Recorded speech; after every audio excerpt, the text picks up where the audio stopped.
This story is, unsurprisingly, told by the nun's priest, so called because he was the priest that came with the nun. In the frame story, all the other characters are upset by the depressing nature of the previous story, so the priest volunteers to tell a more uplifting story. Because he is the kind, super moral, and helpful person that he is, this tale is going to go hard on the morals. So here's the nun's priest tale. Once upon a time, there was an old woman. We don't care about her. She had 2 daughters. We don't care about them. What we do care about are her chickens. Seriously, this is a fable, so talking animals are going to far outrank humans in terms of importance. The old woman has 1 rooster, Chanticleer, and 7 hens. In the real world, having multiple hens to 1 rooster is fairly normal, but since the animals can speak in the story and have human characteristics, they're basically all his wives. Fortunately, we don't have to think about those implications because there's only one we actually care about, his favorite Partlet. He likes her because she's really hot, for a chicken, and has a really nice temperament, for a chicken. One night, while they're sleeping, the rooster starts moaning in his sleep. Partlet wakes him up and asks why. Turns out that he was dreaming about some big dog-like predator. He starts freaking out because he thinks that this dream will come true. Partlet calls him hysterical and says that his humors, that means his bodily fluids, are really out of whack. She tells him to go eat some laxatives and it will stop the dreams. Keep in mind that this book was written hundreds of years ago when even the best doctors had no idea how the body worked.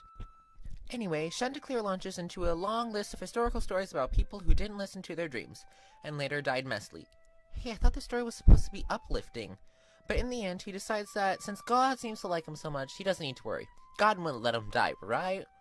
I have no idea why, after that rant, he decides that ignoring a dream is a good idea, but back to the story. One nice summer day, Chanticleer is singing like normal in his amazingly good voice. This is obvious fiction. Anyone who knows chickens know that roosters sound like 4-year-olds screaming at the top of their lungs. All of a sudden, he sees a fox hiding in the plants. He freaks out because it looks just like the predator from his dream.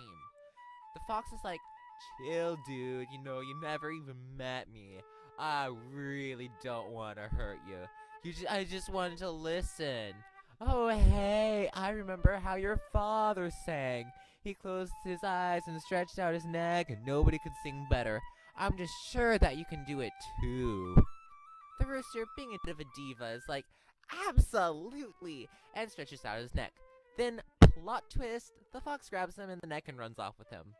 All the chickens freak out, and the old lady sticks the dogs on the fox, although they don't ever catch him. Partlet screams, "Woe is me!" and jumps into a really random fire that just happens to be nearby, thus burning herself. We don't ever hear from her again, so I guess she died. Again with the uplifting! Her reaction turns out to be very premature.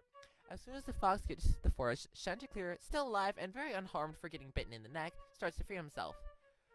Man, if I were you, I would be so proud of myself. Like, despite your wishes, dear God, this rooster will never leave this forest alive. I will eat him. The fox is like, well, duh.